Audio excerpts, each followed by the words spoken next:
บายดีตอนแรงทุกคนโอ้รถกู้ภัยมาวันนี้เขามาเปิดคลิปอยู่เขตบ้านอุโมงค์เนาะเขาสิไปอัปเดตเบิ่งใจกลางเมืองพุ่นเลยวันนี้นะโอ้รถกู้ภัยมาแล้วนะสิพาไปล่อเบิ่งบ่อนเขาเจ้าน่ะลิ้นบุญปีใหม่ทุกคนเขตสีหอม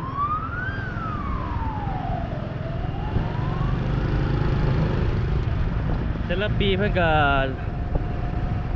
โอ้หลายบทลีอยู่อันน่ะเขตตลาดสีหอมนะมันมีห้านบูธเบียร์บ่ห้านค้าอย่างต่างๆหลายอยู่แถวนั้นนะโอ้เบื้องนั้น BRT เนาะ BRT นี่แล่นสีไข่ตลาดเช้าแล้วก็มีสีไข่ตลาดเช้าแล้วก็มีทางอ้อนอยู่แล้วนอกแนวทางนะทุกคนหรือว่าหลายละ BRT เพิ่นเล่นหลายคันแล้วถ้าผู้ใดเดินทางในช่วงนี้นี่อยู่ในตัวเมืองบ่หรือว่าไปนั่นนี่มันโอเคเลยขึ้นรถBRT เนาะ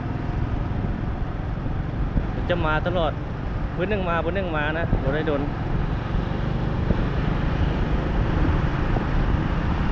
ราคาก็ถึก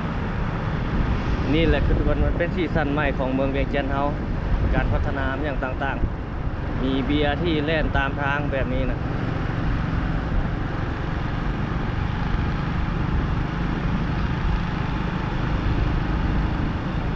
อันนี้เขตสร้างสามหัวแล้วเดี๋ยวนี้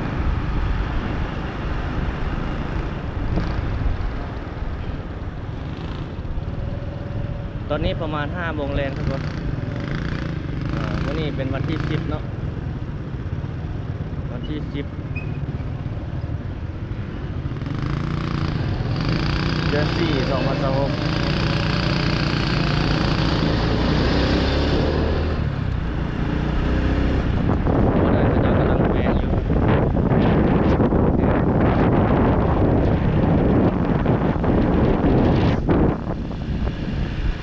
อากาศนี่ร้อนขนาดเลย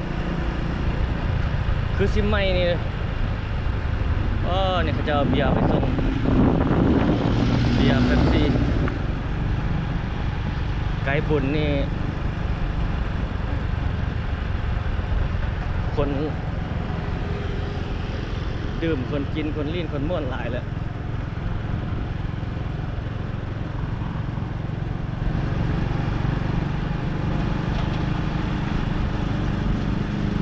จุดลิ้นปีใหม่อยู่ในเวียงจันทน์นี่มีหลายจุดอยู่ทุกคนนะมีอยู่แคมป์คลองได้อยู่เขตสีหอมได้ที่เป็นแลนด์มาร์คกันแบบชุมชนรวมนะแล้วก็อยู่ทางเขตอยู่ไอเต็กก็คือว่ามีบูธเบียร์คือกันได้คือว่าหลายบ่อนลิ้นบ่อนกินบ่อนเที่ยว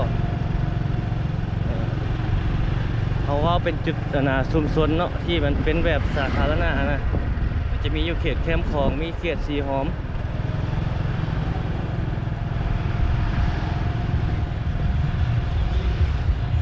หลายบริษัทหลายนะเขาเจ้าก็กินเขาเจ้าก็ลิ้น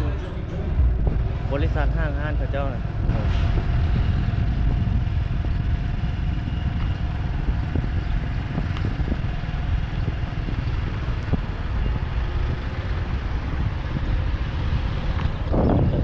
ดินเลย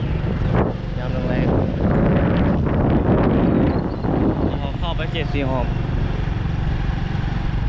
บูธเบียร์กันแล้วหลายแล้วมีดีเจมาหลายได้ทุกคน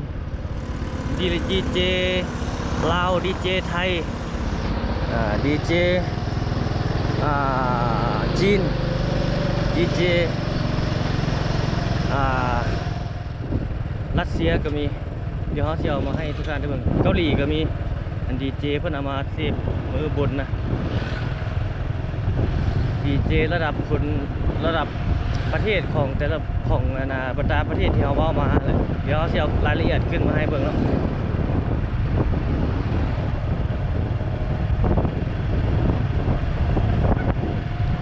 นี่ชุมชนใจกลางเมืองเขตลิ้นบุญปีใหม่ลาว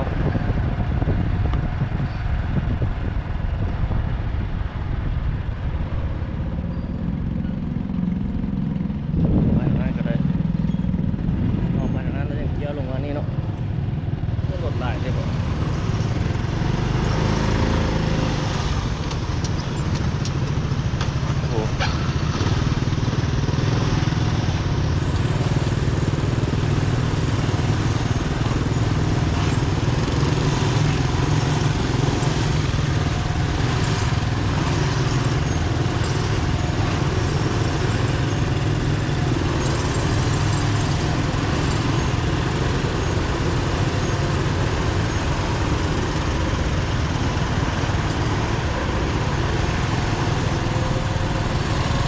เป็นเบียร์น้ำของเบียร์เหล้า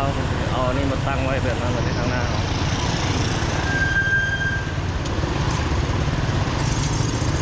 โอ้รถอะ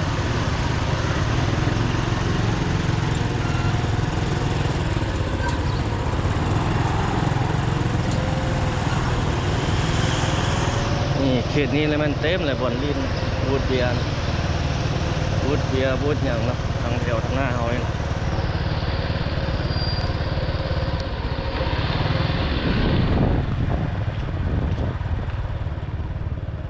เต็มเลยคนมาเล่นมาเที่ยวอยู่เขตนี้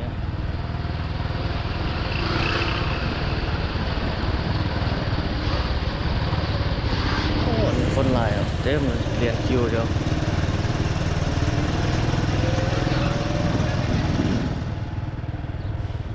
เขตนี้นะคนมาเล่นเต็มเลย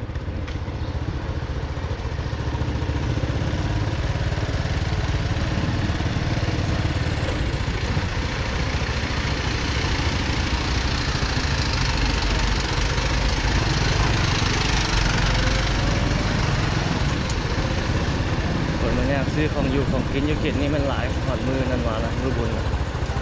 เดี๋ยวตอนแรงเขาชิ้นย่างเข้ามาอีกวันนะตอนนี้เป็นรอดทางนั้นขอบคุณครับ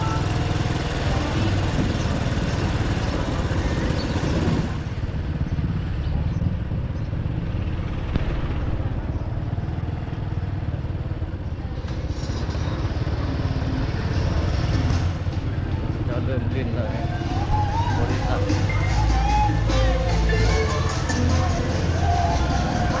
อยู่ข้างหน้านี่ก็คือว่ามีในหอวัฒนธรรมแห่งชาตินี่ก็มีคือการประกวดบอลลินเบียร์บูธเบียร์นะในจุดนี้ก็มีคือการข้างหน้า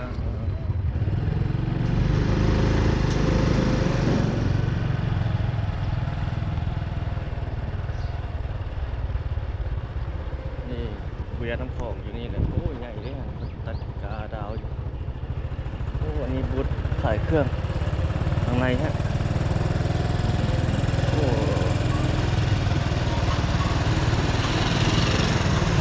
สมซิลินไปเที่ยวแล้วทุกคนเขตนี้นะข้างในเพื่อกำลังแปลงวีทีอยู่นะเดี๋ยวเกี่ยวไปนั้นเพื่อลงมานี่ก็เป็นคือกันในบูธเบียร์น้ำขบข้างหน้านี่แถวนี้บูธเบียร์น้ำขบหอว่าทำให้ซาดนี่มีบูธนี่เขาจะมุกไวลินเนาะสั่นหลายเดี๋ยวเขาล่อเบิ่งทุกคนเอาไป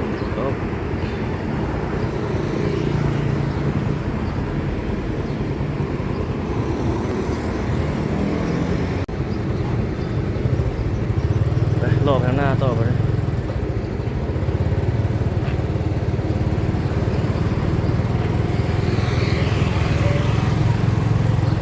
แมมคือว่าเต็มไวแล้วเบิ่งแมมก็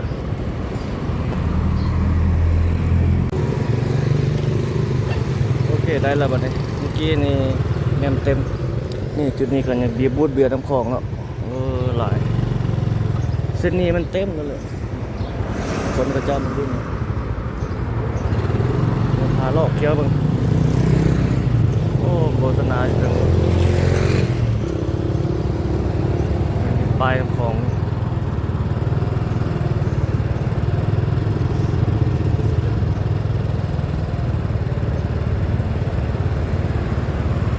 ถนนที่เขาขี่รถอยู่แถวนี้แล้วมันคนลื่นวัดเลยเนี่ยเต็มสองข้างนี่ปีกายนี่เต็มเลยปีนี้ก็น่าจะเป็นแบบปีกายเขาแหละเพราะว่า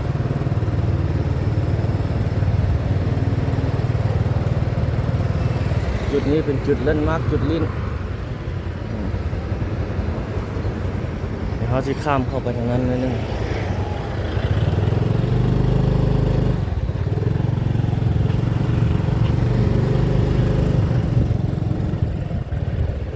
เจ้าโคนะเบียร์ทั้งของเนี่ยทั้งหมดคนเต็มถนนสายนี้นี่สองข้างนี่มันเต็มเลยคนมาเล่นถนนสามเส้นไทย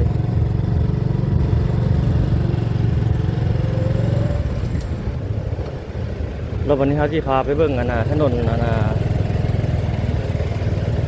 สิทธาธิราชนะตัวที่เพิ่นแห่นะ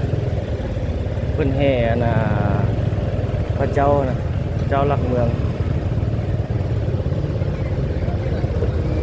แห่อยู่วัดอินแปลงแหละเอิ้นแห่พระพุทธรูปมันแหละ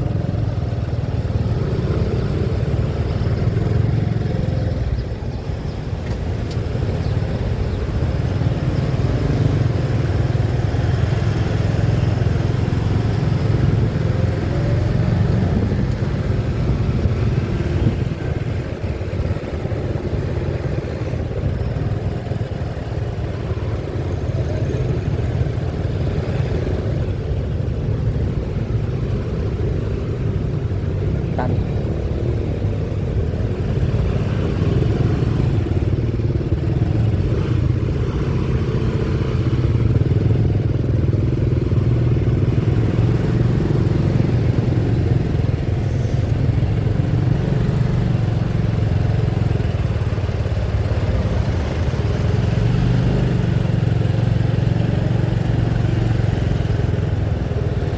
โอ้รถหลายเนาะทุกคน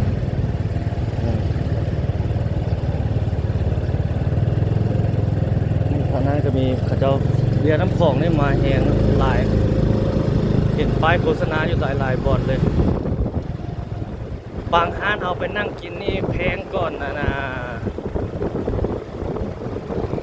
เบียร์ลาวอีกเลยเรือน้ำของนะโอ้นี่จะจับใส่ป้ายโฆษณาไหม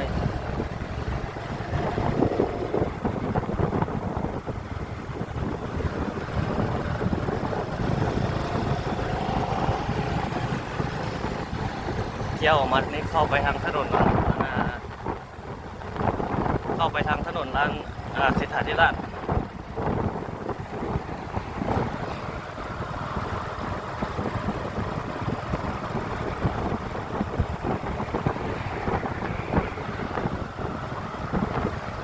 โอ้ฮานบุฟเฟ่นี่เต็มเลย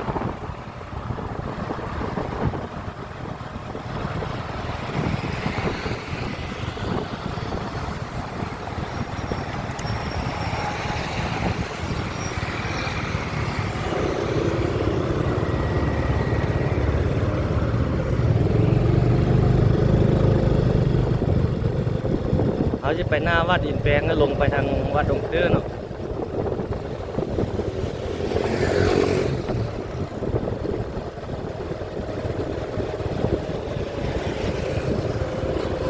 เป็นของแฮมนะเขาเจ้าก็เกียมตั้งเต็นท์ตั้งอย่างนะเกียมชิลินบน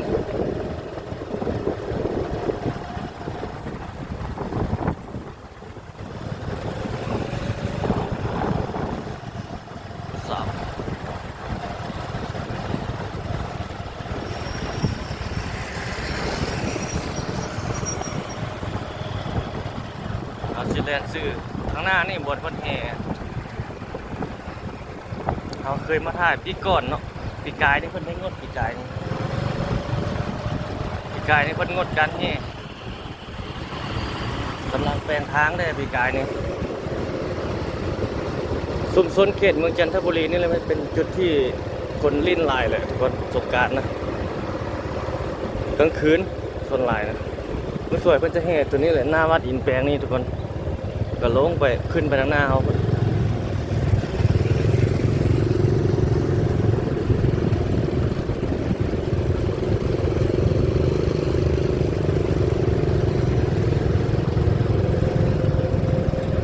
เขตนี้เป็นชุมชนใจกลางเมืองแล้วผู้คนมาเล่นมาเที่ยวมาล่อมาม่วนมาซื้อจากแถวนี้หลายเลยนี่เพิ่นจะแห่ไปนี่ตามบททางกิโลจักรมาเนี่ยถนนถนนเศรษฐาธิราชนี่แล้วก็อยู่ด้านหน้าของส่วนน้ำพุฮะจะมีการนำเนาะเพิ่นมาเปิดพิธีอยู่ฮะเปิดพิธีบุญปีใหม่ลาวอย่างเป็นทางการนะจะมีพิธีเปิดอยู่ฮะขบวนจะแห่ไปบนเขาไปนี่ เ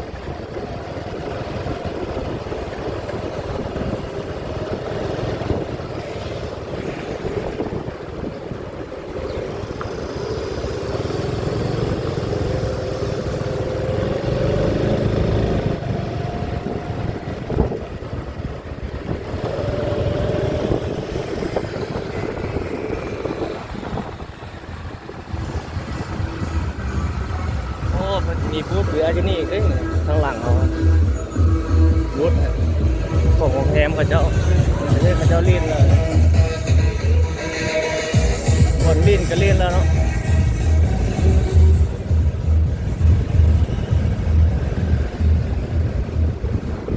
นี่เพิ่นจะมีเปิดพิธีอยู่บนนี้การนำเพิ่นมาเปิดพิธีอยู่นี่แต่ว่าผู้ว่าปีนี้เพิ่นจะเปลี่ยนบ่หรือจังไดก็เบิ่งไปนำเดียวเนาะปีผ่านมาเพิ่นเปิดอยู่ฮะ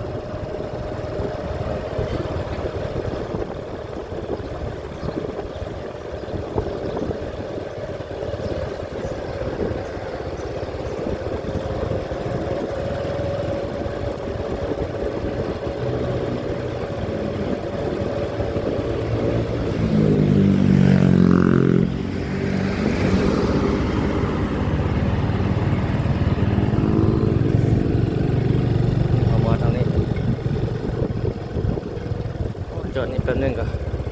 เบิ่งโทรศัพท์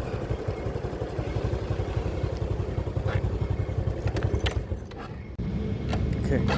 เขาจะเกี่ยวกับขึ้นไปเบื้องอันเบื้องพระธาตุดำเนาะทางหน้าเขา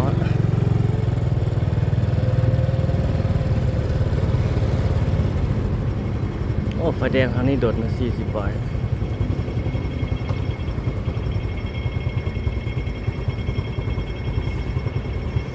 มีเสียงโซลาเซลล์รู้แล้วเนาะ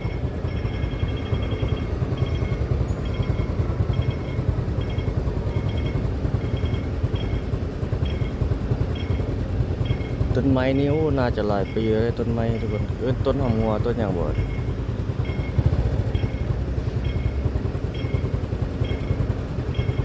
บรรยากาศเวียงจันทร์ในยามแลงมื้อนี้เป็นวันที่10 เดือน 4 2026เนาะ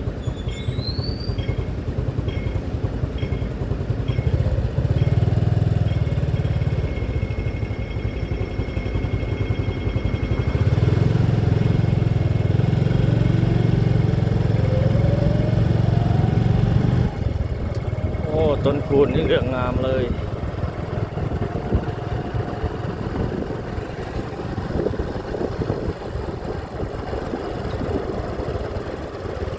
นาเขตพระธาตุดำ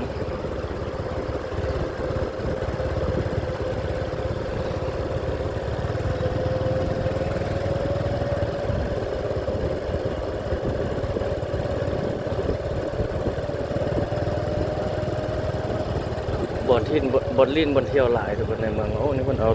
ดอกจำปา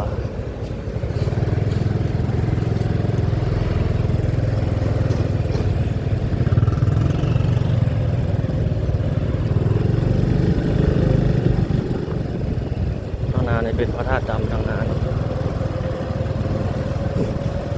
โอ้นี่ข้าเจ้าเลี้ยงปีใหม่แล้วนี่บริษัทข้าเจ้าเนาะ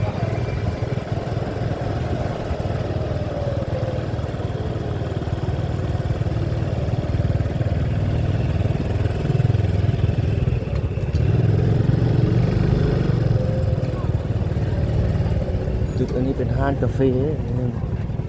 โอ้ก็จะเฮ็ดให้คนไปถ่ายรูปได้กัน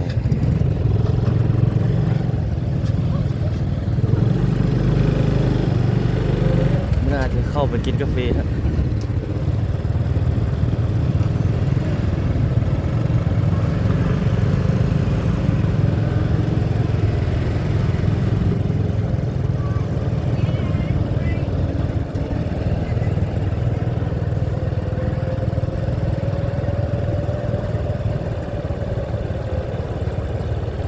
ไปทางนั้นสอดใส่ทางเบื้องถนนคุณบุญลมถ้าไปซื้อเลยก็สอดใส่ถนนลาดซากทานอยากทานปิงแฮมนี่ก็เลี้ยวหลายนะ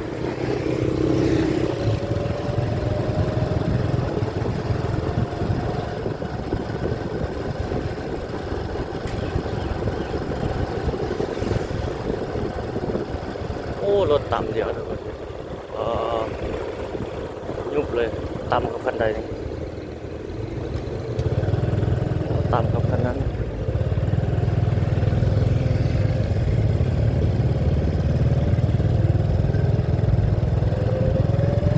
กันภัยมาแล้วโอ้สนามกีฬาเจ้าน้ำวงนี่เลี้ยวหลายแล้วเด้อทุกคนเลยข้างหน้า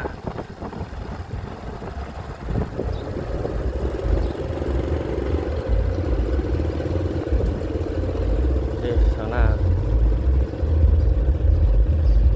โอ้เขาเจ้ากินเลี้ยงใส่ดึมๆเดี๋ยวสิไปเบิ่งสนามกีฬาเจ้าน้ำวงว่าเดี๋ยวประมาณนี้แหละ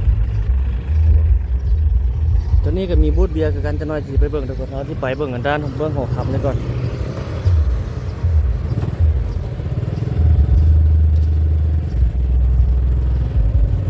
บ้านหอคำหอวัฒนธรรม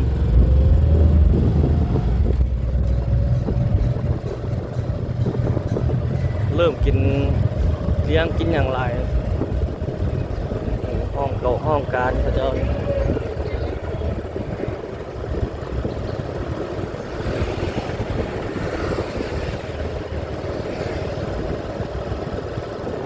อิฐของประเพณีเนาะทุกคนเนาะปีหนึ่งก็ม่วนซื่นแบบนั้นโรงแรมเลยโอ้ใหญ่ได้ทุกคนบูธเบียร์นี่เพิ่นเห็นนี่นะบูธเบียร์น้ำของอ๋อเวทีบักใหญ่นี่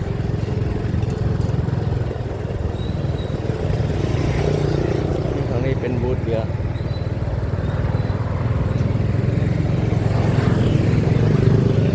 ใหญ่ๆเนาะมาลิ้นมาม่วนอยู่นี่แหละ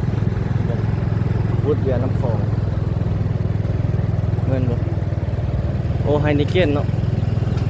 ตัวนี้ไฮนิเก้นบูธเบียร์ไฮนิเก้นอยู่หอวัฒนธรรมไฮนิเก้นน้ำของคนเดียวพ่นน้ำของที่นี่ป่องบักใหญ่เลยนี่ป่องนี้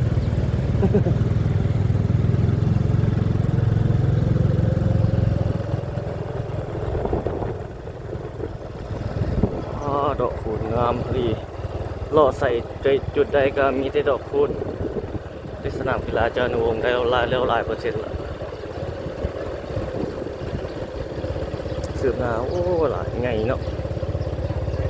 ขึ้นทางขึ้นลอยประมาณนั้นแหละ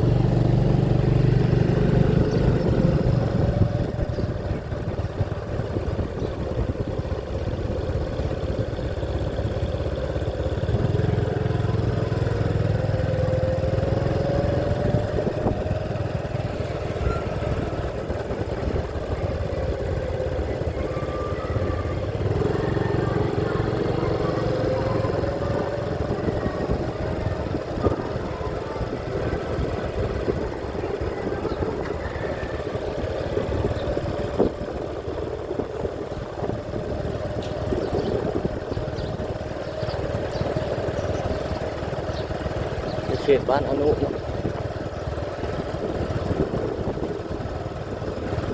พระเจ้าขายของอยู่ของกินอยู่ตามมานี่เด้อ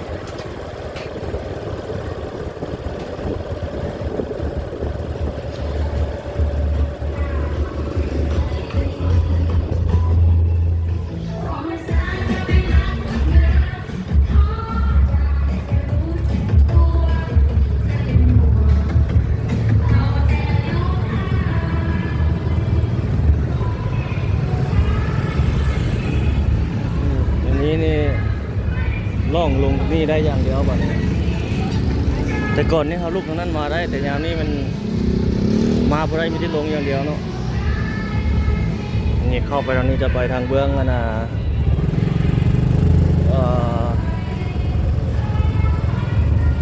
ทางนั้นพวกเลยทางไม่อย่างเกาะทางนั้นพงกัญญสินไปทางตานมีไซดงโดพระทางออกไปยังสุดทางนั้นเนาะนี่เรามาได้ทางเขตบ้านสีหอม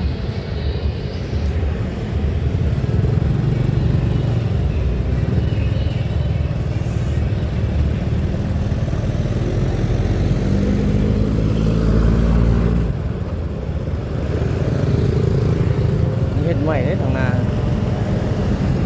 โอ้ต้นคูณอยู่ทางนาหลายโอ้นี่เขาจะขายเครื่องลิ้นปีใหม่นะเครื่องเด็กน้อยผู้ใหญ่ก็มีเต็มเลยเครื่องลิ้นบุญปีใหม่เครื่องนุ่ม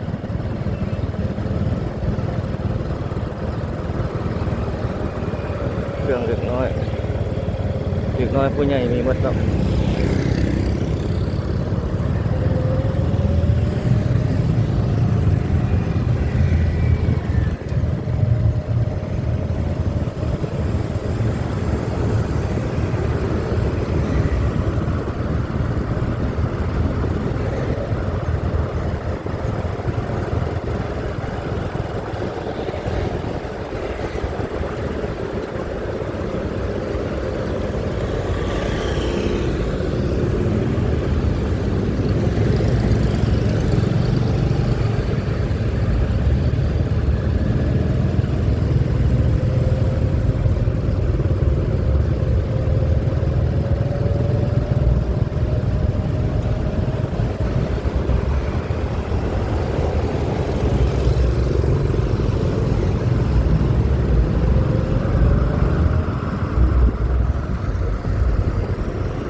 ก็มีบูธเบียร์คือกันทุกคนอยู่เนี่ยนี่เนาะใหญ่ตัวนี้ก็ได้บูธเบียร์หลายบอนลิ้นนะ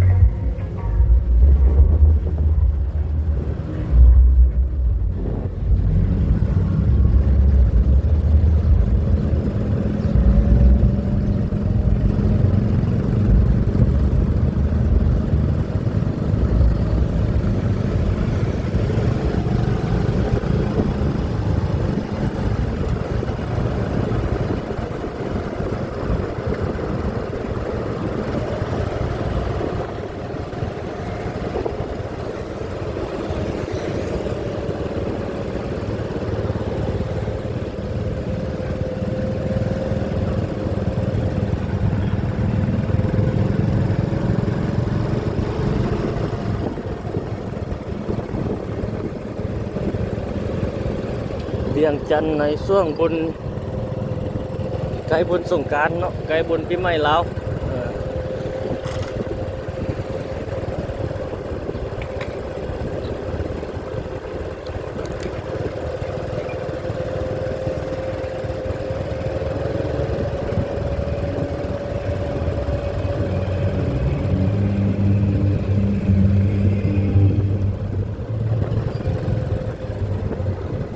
สอดใส่ถนนลาดสร้างเลยนี่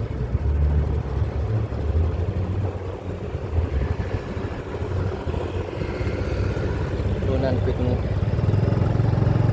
จุดไฟบนนี้ข้างหลังหน้านี่เป็นหอคำ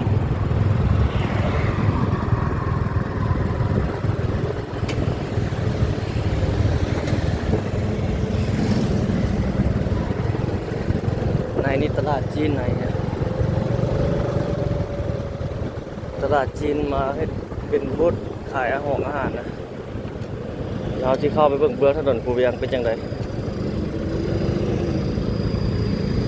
คือเขาแนะนำผ่านมาเนาะจุดยินบุญปีใหม่ทุกคนเป็นประมาณนั้นแหละก็ยังอยู่แถวทางหน้าอยู่ทางเบื้องนะนี่นักก็น่าจะมีคือกันว่าอยู่นะภาคสันนี่นะดูพาไปเบื้องก็เป็นบูธเบียร์คือกัน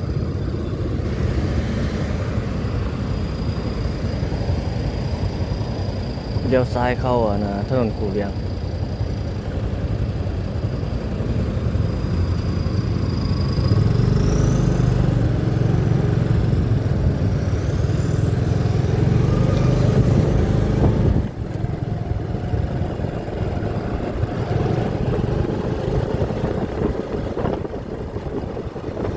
นี่เป็นถนนภูเวียงทุกคน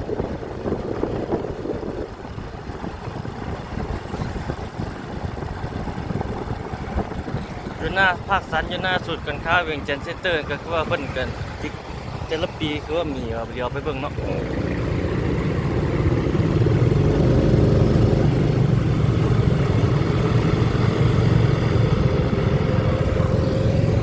เบิ่งนั่นน่ะไม่อย่างเขามี FC ถามเนาะว่าลินบุญปีใหม่สงกรานต์อยู่ลาวเฮามื้อทางการแท้ๆมันมีแต่3มื้อเด้อทุกคนจะเป็น14 15 16มีแต่3มื้อเนาะที่เป็นทางการแต่เขาเจ้าก็เริ่มลิ้นไปได้12 13ที่ไปแล้ว จนฮอด16 17ประมาณนี้มื้อทางการแท้ๆมีได้3มื้อก็คือ14 15 16ฮะมื้อทางการมื้อบุญปีใหม่อยู่ไทยน่าจะเรียนที่13 14 15บ่อยู่ไทยมื้อทางการมื้อนะเพิ่นแต่ว่าหลายมื้อได้ไทยเพิ่นว่ามีเฮาเบิ่งไปน่าจะมีคือกันนะเบื้องทางหน้าเอานะเป็นบูธเบียร์นะลองเบิ่งน่าจะแม่นนะนี่บ่มี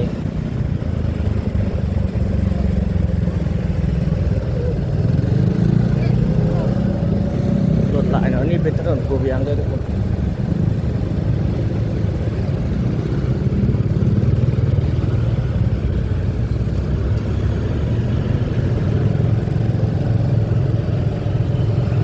โอ้นี่จะเห็นแล้วประมาณนี้แล้วเด้อนี่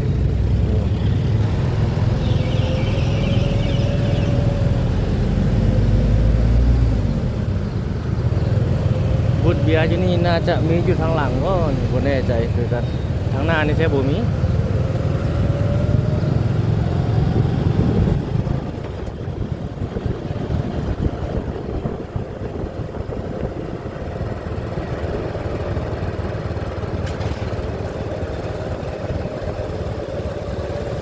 รถหลายเนาะนี่ถนนกูเวียง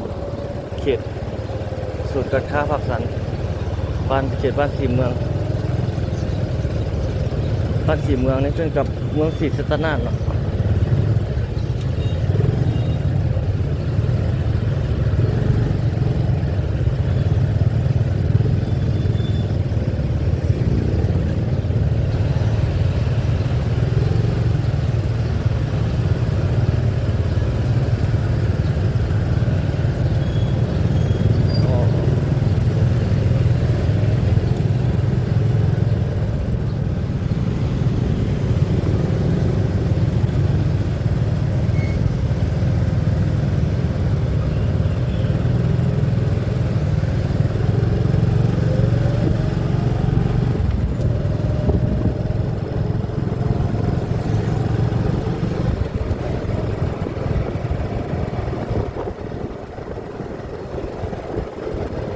มื้อนี้นี่อยู่ไอเต็กก็มีได้ทุกคน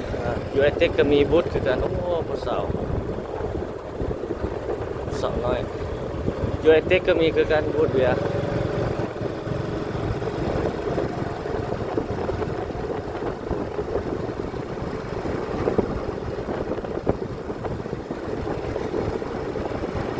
คนอาดอกคูณนะเต็มเลยเหลืองตาม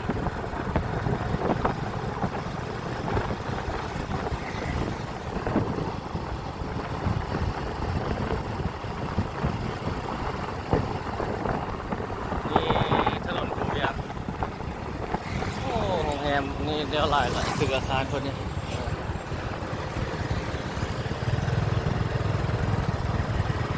จุดเสาครับดอกคูณหลายเนาะนั่นเนาะเต็มทางเลย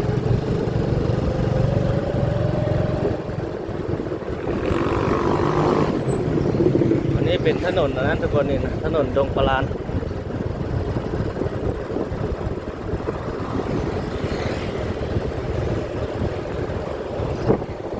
ผู้ใดที่จะไปส่งผ้าเนาะทุกคนส่งผ้าในมือบุญเท่านั้นสามารถไปได้ทุกวัดเนาะทุกบ้านเลยจะมีการเปิดเนาะหลังจากเพิ่นเฮ็ดพิธีอยู่วัดตอนเช้าเพิ่นจะมีการอัญเชิญพระพุทธรูปเนาะพระพุทธเจ้าน่ะอยู่ในวัดนั่นน่ะองค์ใดศักดิ์สิทธิ์นะเพิ่นจะเอาลงมาศาลาเดินวัดของแต่ละบ้านเนาะเอามาให้ชาวบ้านได้เข้าไปฮดสงฆ์เนาะแล้วก็สามารถฮดโล่ตามแต่ละบ้านไปเก้าวัดบวกเก้าอย่างก็ว่ากันไปตามผู้ที่จะโล่หดผ้าส่งผ้าเนาะทุกคนอันนี้เราไปทางเบื้องถนนดงไปนาแล้วนี่ทุกคนถ้าเราเลี้ยวไปทางนั้นจะเป็นถนนดงปลานอันนี้ถนนดงไปนานี่ดงไปนานี่จะไปสอดใส่ถนนบึงท่านหลวงเนาะตัดใส่ถนนนะถนนกำแพงเมือง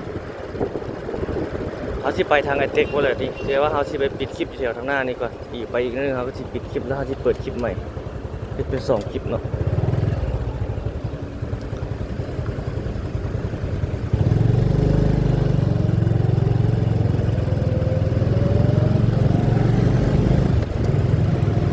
รถลายอยู่สัญจรอยู่ถนนตรงไปนาเวียงจันทน์ในช่วงบุญปีใหม่ลาวเฮา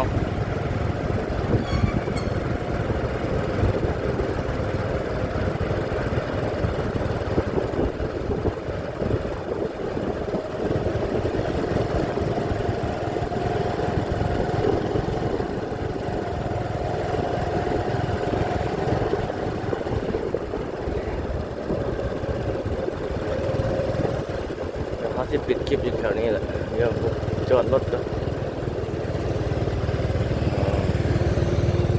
มันปิดที่แถวทางหน้าเลยโอ้ดอกคูณเรื่องเอิ่มตามงามเนาะนี่ปิดคลิปก่อนเอาขอบใจทุกคนพบกันใหม่ในคลิปถัดไปเนาะ